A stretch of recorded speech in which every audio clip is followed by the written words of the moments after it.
What's good, family? So mash the like button, subscribe, and lick off the bell. So we got some breaking news right now regarding your man's Canelo Alvarez. Canelo the booty buster Alvarez and Dimitri Bivol. There is some very nice, I like beef going on right now. Yeah, a whole bunch of them, of the Russian dons, are in some mad beefs. You hear there, or you see on your screen now, the quotes.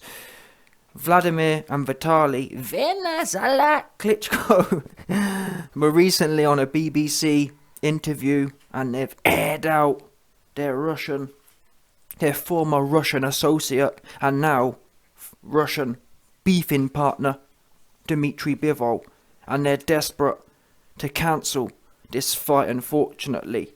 So, let's read the quotes here from Vladimir and Vitaly. Very nice, your wife like your wife nice, I like your wife nice, I like sounding asses. Yeah. Check this. He said, when asked if Bivol should be allowed to fight Canelo in May, the 45-year-old Klitschko brothers told BBC 5 Live, yeah, absolutely not. On a serious note, let's get serious now. This is a serious issue, yeah? Absolutely not. Every sanction should be used. And it's nothing against the personality or athletes. It's about the politics of Russia. Every Russian representative, in this case, needs to be sanctioned. Because this is the way we show Russia that the world is against this senseless war. And there's no good in this war. So there you go. We've heard there from the Klitschko bros. And currently, like I said at the start of the video, this is bringing into question the Canelo versus Bivol fight right now. People who, obviously, you can't have missed this news, and anyone who's been half following it knows this is a very controversial topic, and all of the Western media ain't touching this one with a barge pole, in as much as, I mean, now that Klitschko's, who's someone who have got big public, who've got big public personalities or big public audience have put it out there, it looks very bad, or from the Western's media point of view, it looks very bad if Eddie Hearn, DAZN, that's the problem here. It's one thing, if no one said anything, yeah, Canelo and Bivol and Eddie Hearn could slyly carry on, and me personally, yeah, I think it should carry on. I don't think it's, I mean, unless Bivol was the one banging the drum for this, do you know what I'm saying? Unless Bivol was the one saying, yeah, let's do it, I don't see how it's his fault, yeah? Bivol's got a family to feed like everyone else. We all have bosses, we all have leaders, yeah? And at the end of the day, if Putin tells Bivol to grab his ankles, he's grabbing his ankles like the rest of us. Oops, 100%. How many people are really, you know what I mean, how many of us, man, go against what we're told to do?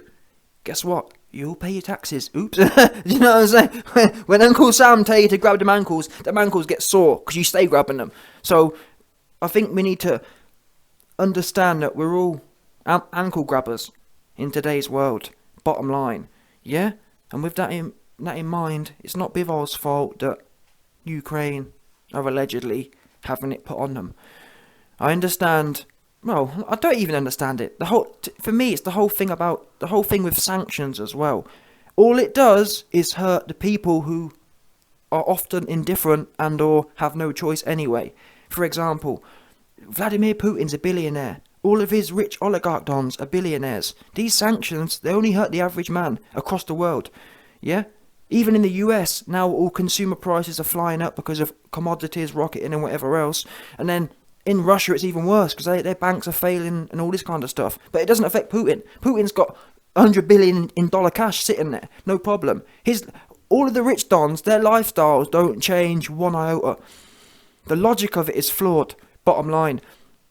Makes no difference to him.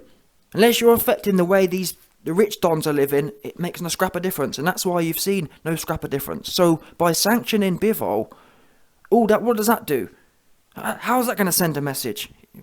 Yeah, I'm sure Putin would like to watch the fight, but he ain't bothered. Trust me. Putin's just lost 80% of the Russian stock wealth, and he's still carrying on. So if you think that a Bivol fight going to do it, you know what I'm saying? Be realistic here. Yeah? And to be quite frank, I think it's quite selfish. Why? Well, Vladimir Klitschko retired in, when was it? 2017 he retired. But then, for example, he fought Povetkin. Yeah? He weren't saying that, was he? And I'm not sure the dates line up, but Russia and Ukraine thing has been going on for a minute. Yeah? But guess what? Vladimir Klitschko's biggest payday was the Russian Povetkin fight. Oops. Yeah? So why wasn't Klitschko... It's all well and good, yeah, when you're retired and you've got other income streams, it's all smart to sit there and say, yeah, everyone else should be cucked. Everyone else should be able to pay their bills. But guess what? When you was active, you wanted that Russian check. You was desperate for them Derby coins. Because obviously Ukraine and Russia is a Derby fight. That's as big as it gets. Derby. Yeah, that's like in the UK, or that's like in the NFL or the NBA, I don't know. Pick two big team. I don't really follow their sports, but you know what I'm saying? That's Derby. That's like the what's the NFL one called? The Super Bowl. Yeah? Ukraine versus Russia is like the Super Bowl. Klitschko, Povetkin was Super Bowl. Klitschko got about 30 mil for that fight. Massive payday, bearing in mind it was outside of the States as well. You don't get $30 million paydays outside of the States. It just don't happen, apart from AJ, which was a phenom. No, literally, AJ was Klitschko Povetkin was the biggest fight until AJ came along, outside of the UK. It's never been done before. Big numbers have always been done in the US. So the point is, like I said, I believe this thing started in about 2008. Now, Povetkin and Klitschko fought in what, 2011 or 12, something like that, I'm not sure. Oops. Yeah? Klitschko wasn't saying, wait there a minute, I'll tell you what, don't pay me. And I think at the time as well, the fight was actually funded by some oligarch. That's why the pay was so high. I believe some oligarch funded it and kind of had some sort of influence. He wanted to put the fight on, so he funded it, and I think it was in Russia or something. It was one of them ones. It was almost like a Russian version of what the Saudis do. The Saudis paid a whole bunch of money to AJ and Ruiz just because they wanted to fight on their home turf. But the point is, when it suited Klitschko to be all in the video with the Russians and getting the big oligarch payday, he say nothing. Yeah, his ankles were sore because he was grabbing them, 100%. Sorry, his back was sore. His lower back was sore from all the ankles he was grabbing. Yeah. So be consistent, fair enough, yeah. If Klitschko was known for turning down big oligarch paydays, I'd say, you know what, man, you're a real one. I understand where you're coming from because you was really about it like that. Oops, yeah. So you can't have it both ways. Oh, wait a minute, it's convenient for me to take some nice Russian coin. But now everyone... And the thing is, it's not Bivol's fault, and I'm pretty sure, isn't Bivol half Japanese anyway? So you don't even know how he identifies. And I'm pretty sure, doesn't Bivol live in LA? Most of these cats these days, they live in LA anyway. Like Lomachenko, for example. He in LA. I know he's allegedly gone back to Ukraine now, but for the main part, he live in LA. Oops. Yeah, most of these guys don't want to be in Russia anyway, because they understand whatever. Or life's easier for them in LA, bottom line. Yeah, they like them fire LA girls, 100%. But yeah, it's a bad look for me. It's a bit of a Debbie Downer, in as much as I think the odds for this fight, Canelo versus Bivol, the odds of it happening have tanked dramatically now that Klitschko's banging this drum. And if he keeps getting his wick out and trying to stick it into this fight, we're gonna have problems. Because commercially speaking, and from a public relations point of view, this is a nightmare. And if Klitschko really hones in on the Bivol fight, we're going to have problems here. Super problems. Because no one wants to be attached to this. No one wants to be seen as the guy who...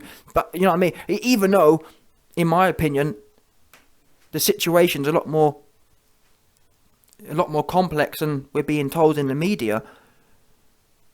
People like Eddie Hearn, squares, who are going to be banging the drum for the BBC and Fox News and CNN or whatever. Well, to be fair, Fox have been alright. It's more so the liberal cats, unfortunately. But either way, trust me, DAZN, all them big conglomerates, their butts are going to be tingling, thinking, oops, we don't want to be caught on the wrong side of this. And they're just not going to take that kind of reputation risk. Especially when 90% of the populace are sold on this stuff, are sold on shilling for the narrative that's being pumped out there. And think about it, DAZN, who's got a big non-USA, I think 60-70% of their subscribers are outside of the USA. So they don't want to piss off the perceived narrative right now. Yeah, DAZN doesn't want to be seen at any level going against that. Because you know what these cats are like. Look at McDonald's. McDonald's have been rinsed. McDonald's have been rinsed for selling burgers in Russia. It's kind of like, what? Are the Russian people not supposed to eat? I just don't get that. What are we doing here? It's embarrassing myself. Super embarrassing. The angle's weird. However, I guess from a humanitarian point of view, you could argue, well, listen, Klitschko, he allegedly in Ukraine right now. I mean, if I was in the middle of a war zone and you'd be desperate, wouldn't you, to try anything? So I do empathise with that. If Klitschko is in the middle of a war zone, I get why he just trying to. Think about it. If it was your family under pressure, you'd just try and make anything stick, wouldn't you? You'd just hope for anything. Yeah, let's do that. Let's just try and do as much as we can and hope something sticks. But this for me isn't the right move. It's not the right look. Because like I said, bottom line is, if you didn't like it, you should have made a stand when you had the Povetkin coin. Oops. Yeah, that's what you should have done. You should have come out in whatever year it was and said, listen, my name's Klitschko. And I'm a proper, what would you call it? I'm a proper political don. Yeah? And I was going to take this 30 mil payday, but I'm telling you no. Because I'm #1 Ukraine Donny. That's what you could have said, but you didn't. You took the coin nicely. You took the coin and you was quiet. Didn't hear a peep out of Klitschko, did you? Now everyone else trying to get paid and my man woofing. Sorry, that don't work for me. So, like I said, wind your beacon and start aiming at the right places. Where that is, listen, this is a boxing show. Let's not worry about that. But from Klitschko's point of view, he needs to focus on politicking. And the politicking isn't in sports in this occasion. There is some occasions politics can take place, but not this occasion. Like I said, if Bivol had been banging the drum and proper hard for it, proper going for it, I'd get it. But he just minding his business. He just trying to live and keep his head down and keep his ankles nice and warm like everyone else. Ready for Uncle Sam, no doubt. And actually, before I go, I will say, it'd be a huge shame if... In fact, it'd be a travesty if this fight didn't happen. Of all of Alvarez's fights, and some of my criticisms really, not of Alvarez, but of the boxing world in general, is that there ain't no challenges for Alvarez. That's why I was desperate for Ward to come back for a blockbuster fight. And I still think that'd be Alvarez's, or I still think that'd be the most interesting Alvarez fight. But outside of Ward, let's call a spade here. Bivol and Beterbiev are the next best things. And the fact he's doing this now, this dude is seriously, for me, well, assuming he wins. Now, imagine he manages to stop Bivol. And he even said in an interview, my aim is to stop the guy. If he ends up stopping Bivol and or Beterbiev, I think there's an argument Alvarez to be one of the greatest ever. If not, I'm talking top 3 for sure, all time ever, pound for pound. That's the honest truth. To be quite frank. And the fact that this is being brought into jeopardy ain't a good look. Because you never know. I understand that, in theory, yeah. Hopefully this crap bubble's over in the next month and it all boils down before it gets cancelled. But even if we say, well, why be, it will happen later, even if it's cancelled now, a year from now when it's bubbled down, you never know how things work in the game, do you? Things can change. People can get injured. People can get beat. This, that, the other. It needs to happen now. Strike while the iron's hot. And of all the fighters, think of all the bum fights we don't need to see that we always get to see. Yeah, the one fight that YB's nips are tingling for, and it's all, and you got some hating ass dude on the sideline who trying to hate. Yeah, hate on something else. How about that? No doubt.